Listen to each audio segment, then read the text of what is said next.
பேரண்ட்ஸாக இருக்கிறது அவ்வளோ ஈஸியான விஷயம் கிடையவே கிடையாது. குழந்தைங்க விழுந்தாலும் நமக்கு தான் வலிக்கும்.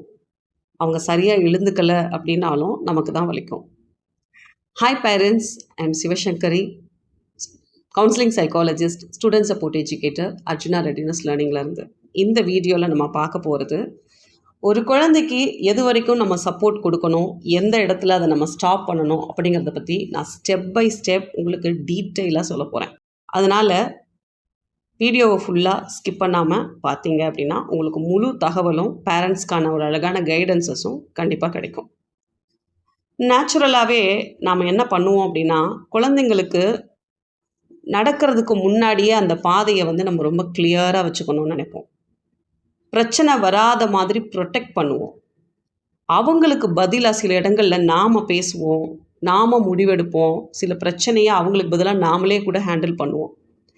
ஆனால் ஒரு இம்பார்ட்டன்ட் கொஷின் என்ன அப்படின்னா, நம்ம சப்போர்ட் பண்ணுறோமா, இல்லை அன்னோயிங்லி அவங்களோட ஸ்ட்ரென்த்தை மொத்தமாக எடுக்கிறோமா அப்படிங்கிறது தான். இந்த வீடியோவில் நான் உங்களுக்கு ஸ்டெப் பை ஸ்டெப்பாக ஒரு சில கைடன்ஸஸை நான் சொல்ல போகிறேன், ஸ்டேஜ் வைஸாக. எந்த வயசில் பேரண்ட்ஸ் எப்படி சப்போர்ட் பண்ணலாம், எந்த ஸ்டேஜுக்கு அப்புறம் ஸ்லோலி பேக் ஸ்டெப் எடுக்கணும், எப்படி எமோஷ்னலி அவைலபிளாக இருக்கலாம், ஆனால் ஓவர் கண்ட்ரோல் பண்ணாமையும் இருக்கணும் அப்படிங்கிறது தான் ரொம்ப முக்கியம்.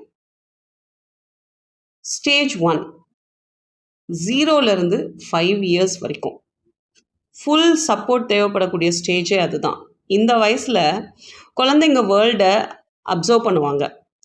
அவங்களோட பிரெயின், எமோஷன்ஸ், கான்ஃபிடென்ஸ் எல்லாமே பில்ட் ஆகிற ஸ்டேஜே. இந்த ஸ்டேஜில் பேரண்ட்ஸ் என்ன பண்ணலாம் அப்படின்னு பார்த்தீங்கன்னா, அவங்களுக்கு பாதுகாப்பு கொடுக்கணும், அவங்களுக்கு ஒரு ரொட்டீன்ஸை உருவாக்கணும், எமோஷனல் ரீஅஷ்யூரன்ஸ் கொடுக்கணும், பேசுகிறதுக்கு என்கரேஜ் பண்ணணும், விழுந்தா தூக்கி விடலாம், பயந்தா கம்ஃபர்ட் பண்ணலாம். ஆனால் இங்கே ஒரு ஸ்மால் மிஸ்டேக் நடக்குது. என்ன அப்படின்னு பார்த்தீங்கன்னா, குழந்தைங்க ஷூ போட முயற்சி பண்ணும்போது, அட விடு நான் போட்டு தரேன் அப்படின்னு சொல்லி நம்ம போய் போட்டு விடுறது. வாட்டர் பாட்டிலை ஓப்பன் பண்ண ட்ரை பண்ணும்போது, உன்னால் முடியாது, இதெல்லாம் இது அப்படின்னு சொல்லிட்டு நாம் அதை ஓப்பன் பண்ணி தருவோம். இதெல்லாம் பார்க்குறதுக்கு ஒரு கேர் மாதிரி தெரியும். ஆனால் ஸ்லோலி குழந்தைங்களுக்கு ஒரு மெசேஜ் போகுது, எனக்கு தனியாக எதுவுமே பண்ண முடியாது அப்படிங்கிறது தான். இந்த ஸ்டேஜில் பேரண்ட்டோட ரோல் என்னவாக இருக்கணும் அப்படின்னா, do everything for them அல்ல, டூ வித் தெம் அப்படிங்கிறது தான். ஸோ நீங்களே போய் எல்லா இடத்துலையும் நின்றுட்டு இருக்கக்கூடாது. அவங்களா சில விஷயத்தை செஞ்சு, தப்பாக இருந்தாலும் பரவாயில்ல, அவங்க லேர்னிங் ப்ராசஸில் இருக்கிறாங்க அப்படின்னு சொல்லிட்டு சில விஷயங்களை நம்ம முழுமையாகவே அவங்களுக்கு ஸ்பேஸ் கொடுத்து விட்டு தரணும். அடுத்தது நம்ம பார்க்க போகிறது ஸ்டேஜ் 2, 6 இயர்ஸ்லேருந்து 10 இயர்ஸ் வரைக்கும். இந்த ஸ்டேஜில் கைடன்ஸ் கொடுக்கணும், ஆனால் கண்ட்ரோல் பண்ணக்கூடாது.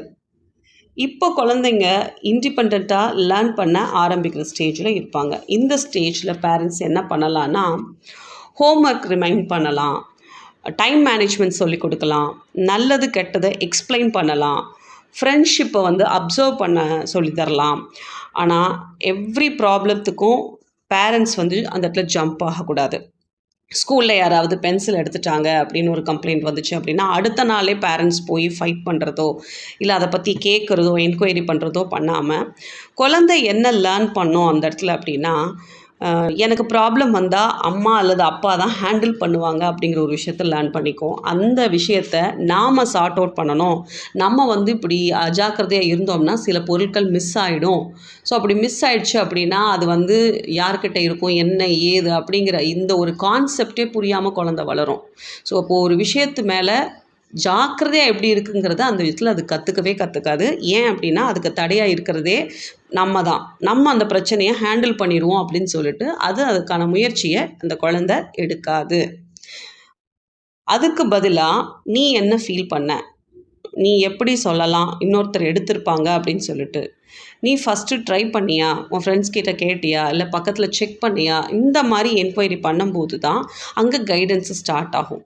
இந்த ஸ்டேஜில் குழந்தைங்க ஒரு ப்ராப்ளத்தை எப்படி ரிமூவ் பண்ணணும், இல்லை ப்ராப்ளத்தை எப்படி ஹேண்டில் பண்ணணும் அப்படிங்கிறத கற்றுக்க ஆரம்பிக்கிற ஸ்டேஜே இங்கே தான். அடுத்ததாக 3rd ஸ்டேஜ். இது 11 இயர்ஸ்லேருந்து 15 இயர்ஸ் வரைக்கும். இங்கே என்ன பண்ணணும் அப்படின்னா, ஒரு மானிட்டரிங் தேவைப்படும். ஆனால் ஓவர் கண்ட்ரோல் இங்கே தேவையே இல்லை. டீனேஜ் வந்தாச்சு அப்படின்னாலே பேரண்ட்ஸுக்கு பயம் அதிகமாகும் குழந்தைங்க மேலே. ஃபோனு, ஃப்ரெண்ட்ஸு, மார்க்ஸு, ஆட்டிடியூடு எல்லாமே நமக்கு ஒரு டென்ஷனை க்ரியேட் பண்ணும். அதனால் பேரண்ட்ஸ் என்ன பண்ணுவாங்க அப்படின்னா, எவ்ரி மினிட் ஒரு கொஷின் ரைஸ் பண்ணுறது, கண்டினியூஸ் அட்வைஸ் பண்ணுறது, கம்பேரிஷன், ப்ரெஷர் கொடுக்கறது, எமோஷ்னல் பிளாக்மெயில்ஸ் பண்ணுறது. ஆனால் இந்த ஏஜில் குழந்தைங்க ஒரு விஷயத்தை தான் தேடுவாங்க, ட்ரஸ்ட்.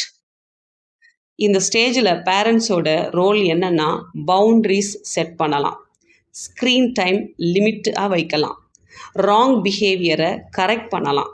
ஆனால் அதுக்கு பதிலாக டெசிஷன்ஸ் தயவுசெய்து எடுக்காதீங்க. எவ்ரி எமோஷன்ஸையும் ஜட்ஜ் பண்ணாதீங்க. கான்ஸ்டன்ட் சர்வைலன்ஸில் அந்த குழந்தைங்கள வைக்கக்கூடாது. இல்லைனா குழந்தை 2 விஷயம் கற்றுக்குவாங்க. என்ன அப்படின்னா, எய்தர் நான் வீக்கு அல்லது நான் ஹைட் பண்ணணும், எல்லா விஷயத்தையும் மறைக்கணும் அப்படிங்கிறத இந்த ஸ்டேஜில் தான் அவங்க ரொம்ப முக்கியமாக கற்றுக்க தொடங்குவாங்க.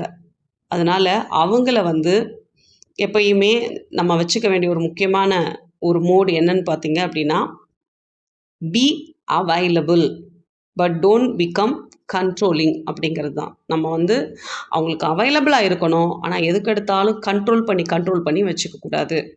ஸ்டேஜ் 4 அப்படிங்கிறது 16+ ஏஜ் அப்படின்னு சொல்லலாம்.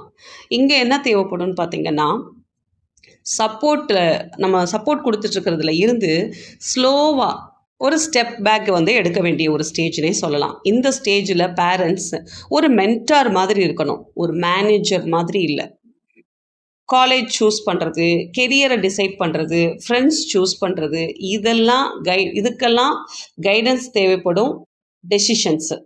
ஸோ அதை மட்டும்தான் நம்ம கொடுக்கணுமே தவிர, ஆனால் ஃபைனல் ஓனர்ஷிப் குழந்தைகிட்ட தான் இருக்கணுமே தவிர நம்மக்கிட்ட இருக்கவே கூடாது. பேரண்ட்ஸ் எல்லாத்தையும் ஃபிக்ஸ் பண்ணிட்டா குழந்தை சேஃபாக வளரலாம், ஆனால் ஸ்ட்ராங்காக டெஃபினட்டாக வளரவே மாட்டாங்க. லைஃப்பில் கான்ஃபிடென்ஸ் எப்படி வரும் அப்படின்னு பார்த்தீங்கன்னா, எக்ஸ்பீரியன்ஸில் தான் வரும். அந்த எக்ஸ்பீரியன்ஸில் அவங்க கண்டிப்பாக ஒரு கன்ஃபியூஷனை சந்திக்கணும், ஃபெயிலியரை சந்திக்கணும், ரெஸ்பான்சிபிலிட்டினா என்னன்னு கற்றுக்கணும், கான்சிக்வென்சஸ்னால் என்னன்னு தெரிஞ்சுக்கணும். இதனால தான் இந்த ஸ்டேஜில் ரொம்ப ரொம்ப முக்கியமாக அவங்கக்கிட்ட நம்ம சொல்ல வேண்டியது, நான் உன்னோட இருக்கேன், ஆனால் உன் வாழ்க்கையை நீ தான் உன் வாழ்க்கையில் எல்லா ஒரு விஷயத்துக்கும் முடிவு எடுக்கணும் அப்படிங்கிறத நம்ம அவங்களுக்கு உணர்த்திக்கிட்டே இருக்கணும். நான் எப்பயும் உன் கூட இருப்பேன், ஆனால் உன் லைஃப்பில் முக்கியமான முடிவுகள் எல்லாம் நீ தான் எடுக்கணும்னு சொல்லணும். ஸோ அந்த அளவுக்கு நம்ம அந்த இடத்துல அவங்களுக்கு ஸ்பேஸ் கொடுக்கணும். பேரண்ட்ஸ் எப்போது அந்த சப்போர்ட்டை ஸ்டாப் பண்ணணும் அப்படின்னு பார்த்தீங்கன்னா, ஒரு சிம்பிள் ரூல் தான். குழந்தை செய்யக்கூடிய விஷயத்தை பேரண்ட்ஸ் தொடர்ந்து செய்து கொண்டே இருக்கணும். அது சப்போர்ட் கிடையாது, அது ஒரு மாதிரி டிபெண்டன்சி மாதிரி இருக்கும். ஸோ குழந்தை பேச முடியும், குழந்தையால் பேச முடியும், எக்ஸ்பிளைன் பண்ண முடியும், ஸ்மால் டெசிஷன்ஸ் எடுக்க முடியும், மிஸ்டேக்ஸ்லேருந்து லேர்ன் பண்ண முடியும் அப்படின்னா, ஸ்லோவாக பேரண்ட்ஸ் அந்த இடத்துல பேக் ஸ்டெப் எடுக்கணும் அப்படிங்கிறத நம்ம புரிஞ்சுக்கணும். ஸோ அது ரொம்ப இம்பார்ட்டண்ட். ஒரு நல்ல பேரண்ட்ஸ் அப்படிங்கிறதோ, ஒரு நல்ல பேரண்டிங் அப்படிங்கிறதோ, குழந்தைக்காக எல்லாம் செஞ்சு கொடுக்கறது கிடையவே கிடையாது. எல்லாமே நம்ம செஞ்சு கொடுத்துட்டோம் அப்படின்னா நம்ம நல்ல பேரண்டிங்கில் இருக்கோம் அப்படின்னு அர்த்தம் கிடையாது. குழந்தை தனியாக வாழ்க்கையை ஹேண்டில் பண்ண அளவுக்கு உள்ளிருந்து ஒரு ஸ்ட்ரென்த்தை நீங்கள் பில்ட் பண்ணிட்டீங்க அப்படின்னாலே நீங்கள் ஒரு அட்டகாசமான ஒரு பேரண்டிங் பண்ணிட்டீங்க அப்படின்னே சொல்லலாம். ஒரு நாள் குழந்தை கான்ஃபிடெண்ட்டாக சொல்லணும், என் பேரண்ட்ஸ் என்னை கண்ட்ரோல் பண்ணலை, என்னை அவங்க ரொம்ப பிலீவ் பண்ணாங்க. அதுதான் உண்மையாகவே ஒரு ரியல் பேரண்டிங்கோட சக்ஸஸே. குழந்தைங்களுக்கு நம்ம ஒரு அழகான விங்ஸை ஏற்படுத்தி கொடுக்கணும். ஆனால் அவங்க தான் பறக்க ஆரம்பிக்கணுமே தவிர, கயிறு கட்டி நம்ம என்ன பண்ணக்கூடாது, பறக்க விடணும் அப்படின்னு நினைக்கக்கூடாது. ஸோ அது கதைக்கு ஆகவே ஆகாது. அதனால் நம்ம குழந்தைய எந்த இடத்துல கைட் பண்ணணும், எந்த இடத்துல நம்ம செட் பேக் பண்ணணும் அப்படிங்கிறத இந்த வீடியோ உங்களுக்கு ஒரு அறிவுறுத்தலை கொடுத்துருக்கோம் அப்படின்னு நான் நம்புகிறேன். இந்த வீடியோ பிடிச்சிருந்துச்சு அப்படின்னா லைக் பண்ணுங்கள். யாருக்கு அனுப்பிச்சா பிரயோஜனமாக இருக்கும்னு நினைக்கிறீங்களோ அவங்களோட ஷேர் பண்ணிக்கோங்க. சேனலை மறக்காமல் சப்ஸ்கிரைப் பண்ணிக்கோங்க. உங்களுக்கு ஏதேனும் கேள்விகள் இருந்துச்சு அப்படின்னா மறக்காமல் கமெண்ட்ஸில் லீவ் பண்ணுங்கள். நான் அது ரிலேட்டடாக உங்களுக்கு பதில் சொல்கிறேன், இல்லைனா வீடியோவும் அப்லோட் பண்ணுறேன். தேங்க்யூ. அடுத்த ஒரு வீடியோவில் சந்திப்போம்.